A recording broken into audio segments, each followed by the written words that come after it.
The banquet hall was exactly as I'd imagined it would be, extravagant, over the top, and dripping with Michael's need to show off his wealth.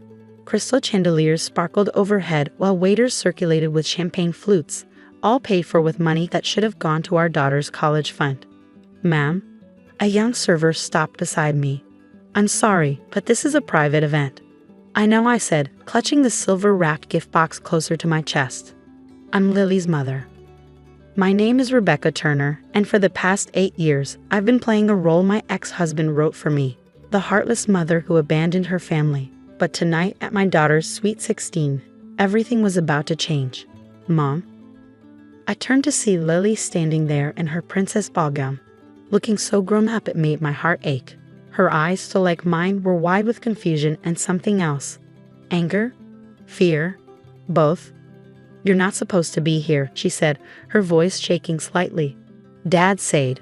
"I'm sure he did." I held out the gift box. "Happy birthday, sweetheart." Before she could respond, Michael materialized beside her, his arm going protectively around her shoulders. He looked exactly as I remembered. Expensive suit, perfect hair, and that smile that had once charmed me and now made my skin crawl. "Rebecca," he said, his voice dripping with fake concern. "This is a private party. I thought I made it clear you weren't welcome." I met his gaze steadily. "Our daughter turned 16 once, Michael. I wouldn't miss it." "Our daughter." He laughed, but I caught the flash of worry in his eyes.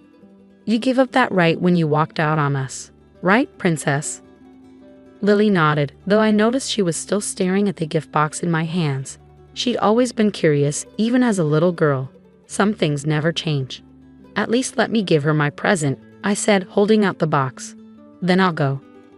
Michael started to object, but Lily reached for the gift before he could stop her. Always his biggest fear, losing control of the narrative he'd so carefully constructed. "Fine," he snapped. "Open it quickly so your mother can leave. We have guests waiting." Lily carefully unwrapped the silver paper, lifting the lid of the box. Inside was a single USB drive and a letter, both nestled in white tissue paper. She looked up, confused. "What is this?" "The truth," I said simply. "About why I really left 8 years ago. About where the money from the sale of our house went. About everything." Michael's face went pale. "Lily, give me that." But our daughter had already pulled out the letter, her eyes scanning the first few lines. I watched as her expression changed from confusion to shock. You see, Michael hadn't counted on one thing when he forced me out of our daughter's life. That I would spend every day of those 8 years gathering evidence, building a case, and waiting for the perfect moment to reveal everything. And what better moment than the party he'd thrown to show off his perfect life? The life he'd built using stolen money. Money that should have been Lily's inheritance from my parents. "Dad?"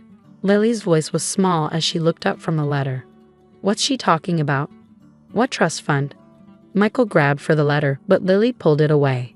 "It's nothing, princess. Your mother's just trying to cause trouble, like always." "Really?" I pulled out my phone, pulling up a banking app. "Should we call the trustee right now? I'm sure he'd love to explain how you forged my signature to drain our daughter's college fund." The color drained from Michael's face. "You're lying. The same way I lied about the embezzlement charges, the ones you buried by threatening to take full custody if I went to the police."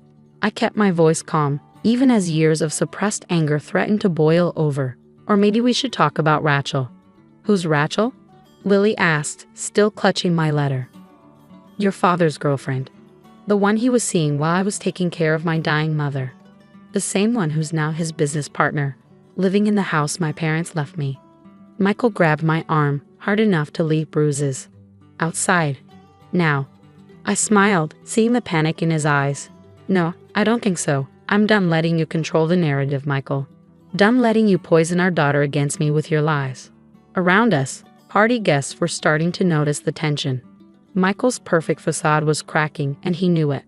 "Whatever you think you know," he hissed, "you can't prove it." "Actually, I can." I nodded toward the USB drive still in the box. 8 years of bank statements, emails, phone records, even a few interesting conversations I recorded before you kicked me out. The police have copies, so does the IRS. Lily was reading through the letter faster now, her hands shaking. "Dad, is this true? Did you really?" "Don't listen to her," Michael snapped. Your mother's mentally unstable. That's why she left us, remember? She couldn't handle finding out you'd stolen my inheritance. I cut in. Or couldn't handle the restraining order you threatened me with if I tried to contact my own daughter. The music had stopped. Guests were openly staring now, phones discreetly recording. Michael's carefully orchestrated party was imploding, and with it the lies he built his life upon. Security, he called out, desperation creeping into his voice. Remove her. They can't, I said calmly. This venue is owned by my cousin Thomas. Remember him? The one you tried to blackmail last year? He's very interested in seeing how this plays out. Lily had finished the letter, tears streaming down her face. All this time, you didn't abandon us. Dad made you leave. I reached for her hand, and for the first time in 8 years, she didn't pull away. I never abandoned you, sweetheart. I've been fighting to get back to you since the day your father threatened to destroy my life if I didn't disappear. She's lying, Michael insisted, but his voice had lost its conviction. Lily, princess, you know me. You know I would never. Never what? I pulled out another envelope from my purse. Never forge my signature to steal her trust fund. Never use my parents' death to seize control of their assets. Never threaten to take full custody if I expose your affair with Rachel. I handed the envelope to Lily. These are copies of everything. Bank records, legal documents, photos, all proving what your father's been hiding. The originals are with my lawyer, who's probably meeting with the DA right now. Michael lunged for the envelope, but Lily stepped back, clutching it to her chest. The look she gave him, one of betrayal and dawning comprehension, was exactly what he'd always feared. Princess, he started, reaching for her, but she backed away further. Don't call me that, she whispered. Not right now. I need to think. I watched as my daughter, still in her perfect party dress, turned and ran from the ballroom. Michael moved to follow her, but 2 security guards, my cousin's employees, stepped in his path. This isn't over, he snarled at me. I smiled, feeling 8 years of fear and anger finally begin to lift. You're right, it's just beginning. The days following Lily's sweet 16 party unfolded exactly as I'd planned. While Michael scrambled to contain the damage, desperately calling in favors and threatening lawsuits, I watched as 8 years of careful preparation finally paid off. The first domino fell Monday morning when the DA's office announced their investigation into Michael's financial dealings. By afternoon, the IRS had frozen his accounts. But it was the call from Rachel, his girlfriend turned business partner, that really started his downfall. You ruined everything. His voice echoed through my cousin Thomas's office, where I sat reviewing documents with my lawyer. Michael had been calling nonstop since the party. Rachel's gone. She took everything from the safe and disappeared. I smiled, thinking about the anonymous tip Rachel had received about Michael's other girlfriend, the one he'd been seeing behind her back. How unfortunate. I suppose she found the offshore account records you've been hiding from her? His sharp intake of breath told me everything. How did you know about those? The same way I know about the shell companies, the forged documents, and the real reason Judge Harrison suddenly ruled in your favor during our custody battle. I paused, letting that sink in. Amazing what people will tell you when they discover they've been deceived. The truth was, Rachel hadn't just disappeared. She'd gone straight to the FBI with everything she found in Michael's safe. Turns out, she didn't appreciate discovering that her soulmate had been playing her just like he played me. Lily was staying with my sister Jane, trying to process everything she'd learned. The letter I'd given her contained not just evidence of Michael's crimes, but years of birthday cards, letters, and photos he'd intercepted, proof that I'd never stopped trying to reach her. She won't even talk to me, Michael said, his voice cracking. My own daughter. Our daughter, I corrected him. And can you blame her? You stole her trust fund, lied about her mother abandoning her, and used her grandfather's death to seize control of assets that should have been hers. I did everything for her, he shouted, to give her the life she deserved. No, Michael, you did it for yourself, just like always. I hung up, turning to my lawyer Marcus. How long until the arrest warrant comes through? He checked his phone. DA's office says tomorrow morning. They want to coordinate with the FBI since some of the charges cross state lines. I nodded, thinking about the meticulous trail of evidence I gathered over the years. Every fraudulent transaction, every forged signature, every threatening message, all carefully documented and preserved. The next morning, I drove to Jane's house. Lily was in the garden, looking smaller somehow without her party dress and perfect makeup. "Mom?" She looked up as I approached. "Is it true about Dad? About the arrest?" I sat beside her on the garden bench. "Yes. The police are picking him up this morning." She was quiet for a long moment, plucking at a loose thread on her sleeve. "All those years, I thought you didn't want me. Dad said you had mental problems, that you couldn't handle being a mother." "I know, sweetheart." I fought back tears. "And I'm so sorry I couldn't find a way to tell you the truth sooner. But your father's threats weren't empty. He had judges and lawyers in his pocket. If I tried to fight him then, he would have made sure you never saw me again," she finished, "like he did anyway. But I never stopped fighting to get back to you," I said, pulling out a worn notebook. "I kept a journal of everything. Your birthdays, school events, achievements I read about in the local paper. I wanted you to know that even though I couldn't be there, I was watching, waiting." Lily took the journal with trembling hands. "The USB drive. I watched some of the videos last night. The ones of Dad threatening you, of him with Rachel in our old house. I'm sorry you had to see that." "Don't be." Her voice hardened. "I needed to see who he really is." Just then, my phone buzzed with a news alert. Prominent businessman Michael Turner arrested on multiple fraud charges. Lily read the headline over my shoulder. "What happens now?" "Now," I took her hand. "Now we start over. Together." The next few weeks were a whirlwind of legal proceedings and media coverage. Michael's arrest made headlines, especially when Rachel testified about his financial schemes. The evidence was overwhelming. Decades of fraud, manipulation, and corruption laid bare for everyone to see.